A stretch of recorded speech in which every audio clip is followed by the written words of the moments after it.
Iron giant finally उठ चुका है। तो वन पीस का मांगा चैप्टर 1111 फाइनली आज ड्रॉप हो चुका है एंड इसका नाम है द सन शील्ड।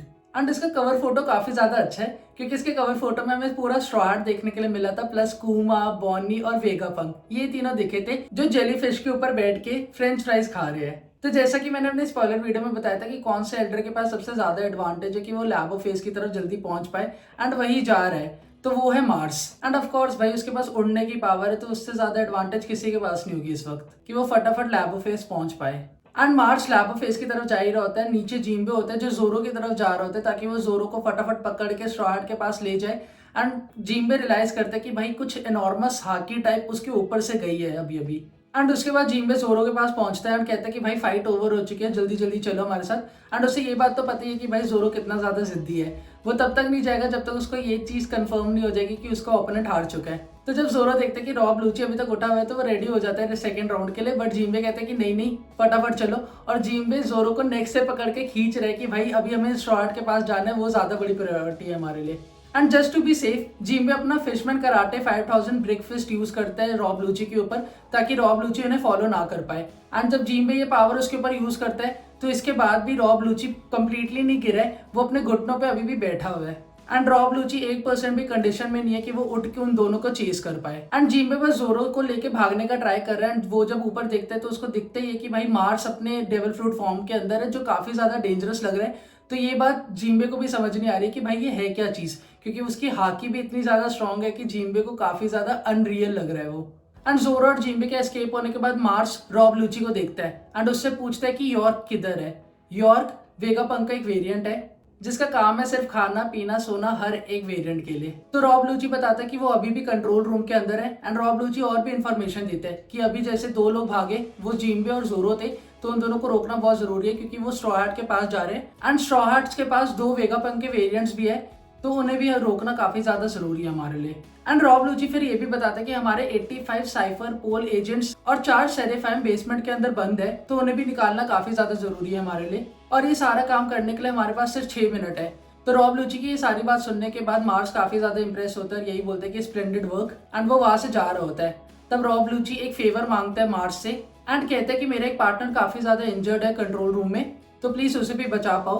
वो इस जगह पे काकू की बात कर रहा होता है। एंड ये सुनने के बाद मार्स बस इतना ही कहते हैं कि ये अभी शायद पॉसिबल नहीं है, तो हम नहीं बचा सकते उसे क्योंकि अभी हमारे पास और भी ज्यादा बड़े टास्क है। एंड उसके बाद हमारे जॉयबर्ड जायंट्स का दिखाया जाता है जो एक दूसरे को देखने के बाद काफी ज्यादा खुश है एंड यही बात करे कि 2 साल बाद मिले हम लोग एंड कितना ज्यादा चेंज हो गए, रिकॉग्नाइज करने में नहीं आ रहे एवरीथिंग। बट इसी जगह पे 5 एल्डर्स भी आ चुके हैं एंड वो लोग भी इस चीज को एंजॉय तो नहीं कर रहे बट यही चीज सोच रहे कि भाई इनको कैसे मारे। एंड 2 एल्डर्स जो जॉयबर्ड जायंट्स के सामने गए वो है सैटर्न और मर्क्यूरी। एंड ये दोनों अपने डेविल फ्रूट फॉर्म में केकड़े की तरह लगता है तो एक जंगली सुअर की तरह लगता है, जिसको देखने के बाद जायंट कुछ ज्यादा ही डिसरिस्पेक्ट करते हैं उन दोनों को। एंड इन दोनों एल्डर को देखने के बाद जायंट्स ये कहते हैं कि ऐसा लग रहा है कि हम एल्बेफ के जंगल में आ रखे हैं। फिर डॉरी बोलते हैं कि अभी हमारे पास लड़ने का बिल्कुल भी समय नहीं, तो हमें यहाँ से जल्दी एस्केप करना होगा क्योंकि अब हमारे सामने सन गॉड नीका भी है, तो इसको लेके फटाफट निकलते हैं अब। एंड उसके बाद सारे लोग जिनको भी एस्केप करना है वो फटाफट ट्राई कर रहे हैं कि हम शिप की तरफ पहुंच पाए ताकि ये आइलैंड हम फटाफट छोड़ सके, क्योंकि इसके ऊपर ऑलरेडी बस्टर कॉल भी है, तो ये सेफ तो बिल्कुल भी नहीं है अभी। तो उसके बाद डॉरी एक हॉर्न बजाता है जो एक सिग्नल होता है कि कोई भी अगर कहीं भी लड़ रहा है, किसी के साथ भी लड़ रहा है, तो फटाफट सबको छोड़ के शिप की तरफ भागो क्योंकि अब हमें ये आइलैंड को लीव करना है। एंड ऑफकोर्स इस हॉर्न का मेन मतलब होता है कि स्ट्रॉ हार्ट हमें मिल गया तो अब हम आइलैंड को लीव कर सकते हैं। तो उसके बाद जब जंगली सुअर वाले एल्डर को ये बात पता चलती है कि भाई इसने अब सिग्नल दे दिया है ये सारे एस्केप करने वाले, तो वो एक एनॉर्मस हाकी प्रोड्यूस करता है दोनों जायंट्स के ऊपर एंड ऑफ कोर्स लूफी के ऊपर भी, जिसका इफेक्ट इतना ज्यादा होता है कि हवा की तरह वो तीनों पीछे की तरफ उड़ने लगते हैं। एंड उसकी हाकी की वजह से ऐसा लग रहा है कि पूरे आइलैंड में तेज हवा चल रही है एंड सारी चीजें पीछे होती जा रही है और पूरा एगहेड आइलैंड इस समय क्रेजी हो रखा है। एंड उसके बाद जब वो अपनी हाकी रोकते हैं तो जायंट्स ऑफ कोर्स लूफी की तरफ देखते और कहते हैं कि भाई तुम ठीक हो ना, तुम्हें तो कुछ नहीं हुआ। एंड जायंट्स ये भी बोलते कि कॉन्करर हाकी रोर, कौन है ये इंसान, इतनी ज्यादा पावरफुल हाकी किसकी हो सकती है। तो उन्हें ये बात तो पता ही है कि वो 5 एल्डर्स है, बट उन्हें ये नहीं पता था कि इतना ज्यादा पावरफुल है ये। तो उसके बाद वो जंगली सुअर डॉरी और ब्रॉगी के ऊपर अटैक करते हैं, तो उसके अटैक से बचने के लिए वो दोनों शील्ड निकालते हैं एंड इसका नाम होता है सन शील्ड स्वेलिन। तो मर्क्यूरी उन दोनों जायंट्स से बस इतना ही कहते हैं कि भाई तुम्हें पता भी है तुम किसको बचा रहे हो। तो जायंट्स कहते हैं ऑफ कोर्स हमें पता ही है, वो हमारा दोस्त है तो हम उसे बचा रहे हैं।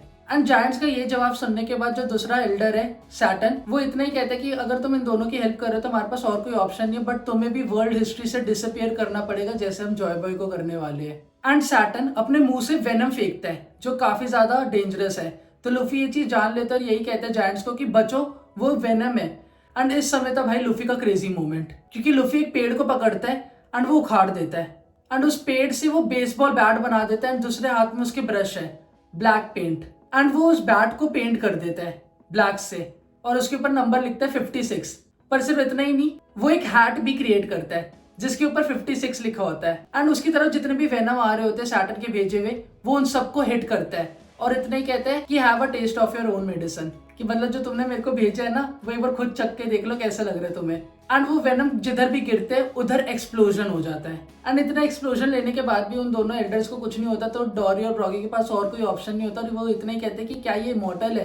तो ब्रॉगी कहता है कि ऐसी पावर्स के बारे में तो मैंने कभी सुना नहीं है, बट अभी के लिए मैं एस्केप कर जाते हैं, बट ये हमारे लिए एक तरीके से विक्ट्री है क्योंकि हम तो जो चाहते थे वो हो ही जाए। हम चाहते थे कि हम सन गॉड नीका को ले और भाग जाए एंड ये अभी पॉसिबल है, तो वो काम फटाफट करके भाग जाते हैं, हमारे लिए बहुत बड़ी विक्ट्री होगी।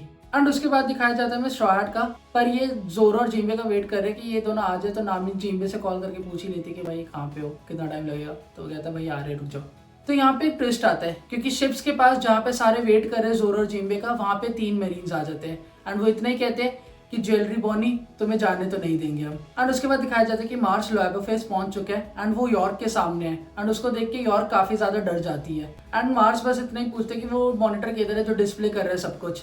एंड उसके बाद दिखाया जाता है किजारू का, जो काफी ज्यादा इंजर्ड है ऑफ कोर्स, एंड मेरीन्स बस यही ट्राई करे कि किजारू को फटाफट हील कर दे, पर किजारू यही कह रहे कि भाई मेरे को थोड़ा बहुत रेस्ट करने दो अब, क्योंकि मेरी जो चोट है वो काफी ज्यादा गहरी है तो वो इतनी जल्दी ठीक नहीं हो सकती। एंड उसके बाद पूरे एगहेड के ऊपर शोर है और एक आवाज आ रही है कि भाई जायंट से भी बड़ा कुछ चीज अपीयर हुआ है एगहेड के ऊपर, और लोग कह रहे कि भाई एक टाइटन है जो इन्फर्नो के बीच में से अचानक से आया है और वो कुछ बोलने का ट्राई कर रहा है, और वो होता है आयरन जायंट, वो रोबोट जो हमने एनिमे के लेटेस्ट एपिसोड में देखा था। तो फाइनली आयरन जायंट उठ चुका है एंड उसका फर्स्ट वर्ड ये है कि फॉरगिव मी जॉय बॉय। तो एग्जैक्टली किस चीज के लिए सॉरी बोल रहा है आयरन जायंट? और इसी क्वेश्चन मार्क के साथ हमारा मांगा चैप्टर 1111 एंड हो गया था। तो अब भाई नेक्स्ट चैप्टर का काफी ज्यादा वेट रहेगा क्योंकि अब हमें देखना है कि आयरन जायंट ने सॉरी क्यों बोला है जॉय बॉय को। एंड अगर तुम्हारे दिमाग में कोई भी थ्योरी आ रही है कि भाई इस रीजन की वजह से बोल रखा होगा, तो do let me know in the comment section. Until then, see you next time. If you like the video, make sure you hit the like button and subscribe to the channel. Bye.